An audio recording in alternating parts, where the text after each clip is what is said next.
Jio News کو کس نے دے دیا آپ کو کچھ خبر نہیں, ہر چیز سے بالکل مبرہ نظر آ رہے ہیں. اس کی وجہ کیا ہے, میں آپ کو وہ اس پہ ایک بڑی کلاسک جوک بتاتا ہوں, بلکہ یہ جوک نہیں, ایک ہمارے دوست ہیں ان کے ساتھ یہ واقعہ ہوا تھا, یہ سچی بات ہے کہ وہ کالج میں 5-6 پروفیسر آئے, ایک پروفیسر صاحب تھے ان کے بہنوئی کا انتقال ہو گیا, تو ان کی تعزیت کے لیے روم میں لنچ کے وقت جمع ہوئے, سب بیٹھے تھے تو تعزیت کر رہے تھے ان سے, مغل صاحب سے غالباً ان کا نام تھا. تو ایک سینئر پروفیسر صاحب آئے اور آ کے ایسے خاموش کھڑے ہو گئے جیسے کل یہ کھڑے تھے اپنے رانا شمیم صاحب. تو تھوڑی دیر سوچتے رہے, پھر ان سے مغل صاحب سے جا کے کہنے لگے کہ یہ فرمائیے کہ آپ کے بہنوئی جو تھے وہ شادی شدہ تھے؟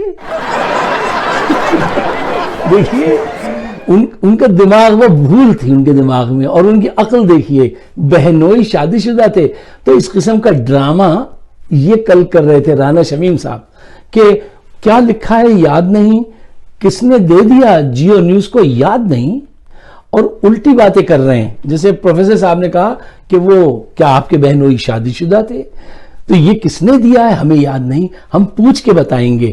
اپنے وکیل ہم نے بدل لیا, اس وکیل سے پوچھیں گے, خود کچھ نہیں کہیں گے, وکیل سے پوچھیں گے. اچھا, میرے حساب سے غالباً اسٹوری کچھ اس طرح ہوئی ہے کہ یہ سارا ڈرامہ جو ہے, یہ پلان جو لکھا گیا ہے, ڈرافٹ اس کا, یہ انگلینڈ میں لکھا گیا. اچھا, پہلے سین میں جو ہے وہ ان کا بیان حلفی آنا تھا, رائے عامہ ہموار کی جاتی ہے لیڈر کے حق میں, اور ان کی کوشش یہ تھی کہ یہ ساری چیزیں اس سے باہر عدالت سے اتنی تیزتر کر دو پروپیگنڈا کہ لوگ خرید لیں. کیوں, دیکھیں آج میڈیا پتہ ہے آپ کو کتنا اسٹرانگ ہے. اگر کوئی آدمی آگے نعوذ باللہ کسی جھوٹے نبی کا دعویٰ کر دے تو 20% لوگ یقین کر لیں گے. اتنا اسٹرانگ میڈیا ہے, پبلک اوپینین اتنی فاسٹ جو ہے وہ آگے بڑھائی جاتی ہے. تو یہ چاہ رہے تھے باہر عدالت سے ہم اتنا پریشر ڈلوائیں عدالتوں پہ کہ جج بھی مجبور ہو جائیں, اور ہم سارے سسٹم کو کراس کرتے ہوئے اس کو لے جائیں. اس سے پہلے ایسے یہ کامیابیاں حاصل کر چکے ہیں. باہر گئے, ایک پیسہ نہیں جمع کرایا, 50 اس پہ روپے کے اس پہ کاغذ پہ چلے گئے. یہ بھی بڑی اچھی پلاننگ تھی کہ پہلے یہ آئے گا, پہلے سین میں بیان حلفی کے. یار چیف جسٹس سے گلگت بلتستان کے, انہوں نے حلفیہ بیان دیا ہے. اچھا, ایک عام آدمی ایسے سوچے گا. پھر اس کے بعد ایک آڈیو آئے گی ثاقب نثار کی, ٹھیک ہے نا, اور وہ کہیں گے کہ ایسا کرو, ان کو یہاں سے وہ کر دو, اس کو چھوڑ دو, اور یہ کر دو, جو ہے یہ ساری باتیں ان کے حق میں جائیں. اچھا, اب ہوا کیا کہ انہوں نے یہ, چونکہ عدالت میں یہ ثبوت لے کے نہیں جانا چاہتے تھے, تو سوشل میڈیا پہ اور دوسرے لوگوں نے اتنا غور و خوض شروع ہو چکا ہے کہ انہوں نے ان کو پکڑ لیا کہ نہیں صاحب یہاں جھول ہے, یہاں جھول ہے, ٹھیک ہے نا. ہزاروں یوٹیوبرز کام کر رہے ہیں, ہر طرف دماغ جو ہیں, اب یہ پھنس گئے ہیں بیچ میں. جبکہ ثاقب نثار جو ہیں, میں ان کو پسند نہیں کرتا, وہ کوئی قابل اعتماد شخصیت نہیں ہے. ان کی جو یہ آج بے عزتی ہو رہی ہے اور مزید ہوگی, اس کی وجہ اللہ تعالیٰ کی ناراضگی ہے.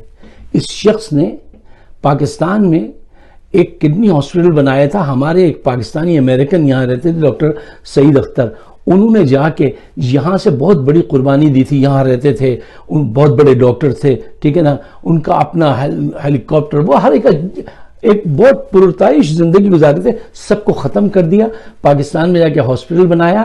انہوں نے اپنے بھائی کے کہنے پر اس ہاسپٹل کو بند کرا دیا تھا, اور بہت سے لوگ کڈنی کی بیماری میں فوت ہو گئے. اور یہ اس شخص کا کارنامہ تھا, ثاقب نثار. مجھے یہ پسند نہیں, لیکن یہ سچ کی بات کرنی چاہیے کہ اس وقت یہ شخص لگتا ہے بے قصور ہے. انہوں نے ایسا نہیں کہا ہوگا, اتنی بڑی بات کوئی ایسے نہیں کہہ سکتا. اچھا دیکھیے, آپ کی عدالتوں کا کیا کردار رہا ہے, اس کا ذرا جائزہ لے کے دیکھیے سچائی کے ساتھ. پوری دنیا میں ہمارا عدالتی نظام اور اس کی کارکردگی جو ہے وہ 129 نمبر پر آتی ہے, 129 نمبر پر, سب سے نیچے 2-3 سے صرف اوپر. جو مرات ہمارے ججز لیتے ہیں پوری دنیا میں وہ 1 to 10 میں آتی ہے. یہ صاحب ابھی تک 25-30 لاکھ روپے لے رہے ہیں رانا شمیم صاحب فل عیاشی ہے یہ ان کی، اور ان کا انداز وہ کیا ہے، طریقہ کار کیا ہے، ان کا کردار کیا ہے، وہ تو پوری قوم کا کردار گر چکا ہے نا. ووٹر 2000 روپے میں بک رہا ہے، جج 2 کروڑ میں بک رہا ہے. کیوس ہے پورے ملک کے اندر ہر طرف. لیکن یہ جو ہیں یہ ججز قابل بھروسہ نہیں ہیں. دیکھیں نا فائز عیسیٰ کے سلسلے میں کیا فیصلہ دیا تھا، یاد ہے آپ کو؟ یہ وہ عدالتیں ہیں جس نے فائز عیسیٰ کی کرپشن کو چھپانے کے لیے سب ججز جمع ہو گئے اور انہوں نے کہا تھا کہ اب کوئی آج کے بعد سے فائز عیسیٰ سے ان کے کرپشن کے متعلق کوئی بات نہ کرے، کسی فورم پہ نہ کرے، ورنہ وہ اس کے خلاف مقدمہ چل جائے گا، وہ پکڑا جائے گا.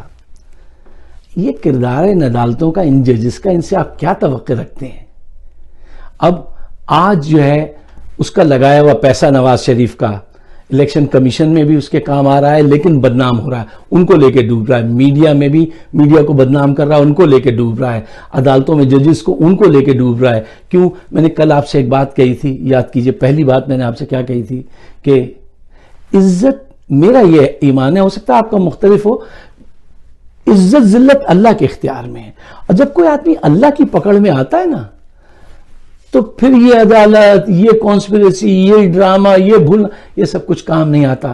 یہ عتاب میں آئے ہیں اور اللہ کرے کہ اللہ تعالیٰ ان کا ایسا فیصلہ کرے کہ اس ملک کی بقا ہو، اس کے اندر بہتری ہو. کیوں پورا ملک کیوس میں، پورے ملک میں ہر طرف کیا ہے؟ کوئی کردار ہے؟ کردار سازی ہے ہی نہیں. اس طرف توجہ ہی نہیں دی تھی. ابھی ایک الگ ٹاپک ہے، اس پہ بعد میں انشاءاللہ کسی دن بات کریں گے. لیکن یہ پہلی انٹری پہ ہی رانا شمیم کی یہ ثابت ہو گیا ہے کہ یہ ایک مجرم کی طرح آئے تھے، ٹھیک ہے نا، آخری گیت سنانے کے لیے آئے تھے. ان کے پاس کہنے کو کچھ نہیں تھا. اب جتنی یہ کچھ بھی کر لیں یہ پھنستے ہیں. یہ کہتے ہیں کہ صاحب وہ نوٹری پبلک جو تھا، نوٹری پبلک نے غلط کر دیا. تو نہیں، نوٹری پبلک وہ نہیں دیکھتا کہ آپ کیا صحیح لکھ رہے ہیں یا جھوٹ لکھ رہے ہیں. وہ تو اس کے سامنے لکھا، اس نے ٹیسٹ کر دیا. اچھا وہاں سے کیوں کرایا، ٹھیک ہے نا. اچھا دوسرا حلف نامہ جو کہہ رہے ہیں وہاں رکھا ہوا ہے لاکر میں، وہ اس سے ملتا ہے تو یہ پھنستے ہیں، نہیں ملتا ہے تو یہ پھنستے ہیں.